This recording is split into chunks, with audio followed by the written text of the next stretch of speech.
I stood near the built-in shelves in my parents' living room with a flute of sparkling apple cider warming between my fingers. The Lau family Christmas party had reached its usual fever pitch. Too many bodies, too much noise, too much perfume floating over the richer smells of roast duck, scallion oil, and five spice. My mother loved saying our house felt welcoming. In truth, it felt like a courtroom with better catering. "Olivia, sweetheart, come here."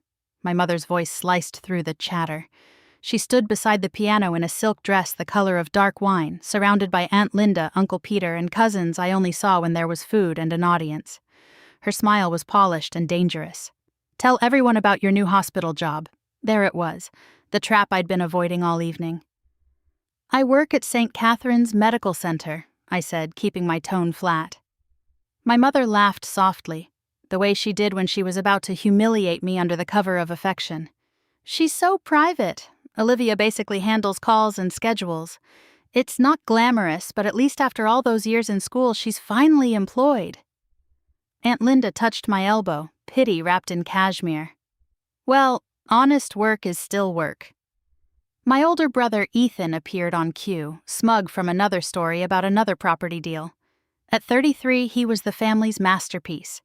Confident, wealthy, married, adored.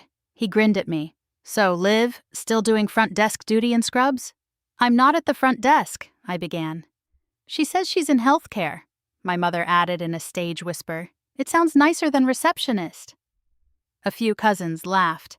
I took a sip of warm cider and let it burn on the way down. Correcting them had never helped. It only gave them more chances to misunderstand me on purpose. And tonight, judging by the brightness in my mother's eyes, they were just getting started. Questions started flying the way they always did when my family smelled weakness.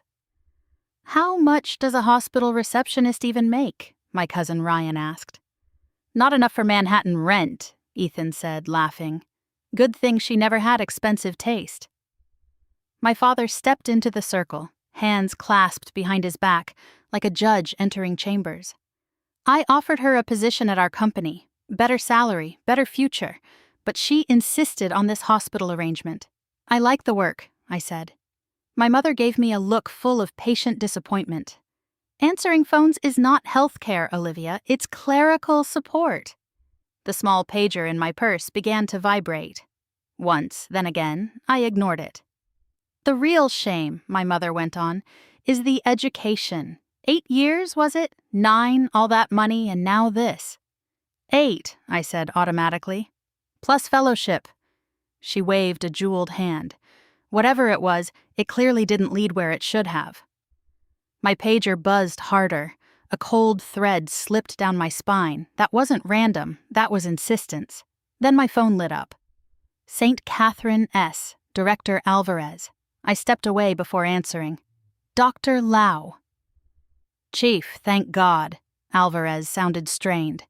"We have a national security emergency inbound, ruptured cerebral aneurysm, cabinet-level patient. Secret Service is requesting you specifically. ETA 6 minutes. Everything in me sharpened at once. "I'm 20 minutes out," I said, already moving toward the foyer. "Prep or 1. Full neuro team, intubate on arrival. No one opens until I'm there." "Yes, Chief." I ended the call and turned back. My family had gone quiet, watching me with open curiosity. "What was that?" my mother asked. "I have to go to the hospital." She sighed dramatically. "Christmas Eve, and they're dragging you in to cover somebody else's shift?" My phone rang again. "Unknown government number," I answered. "Dr. Lau speaking." A clipped male voice came through.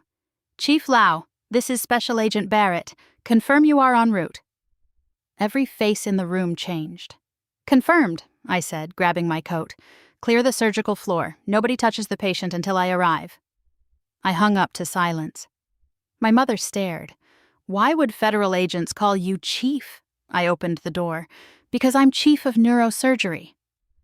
Nobody replied. The drive blurred into sirens and cleared lights. At the hospital, agents rushed me upstairs. The scan showed a ruptured aneurysm flooding the brain. There was no room for fear, only sequence. Scrub, assess, open, clip, close.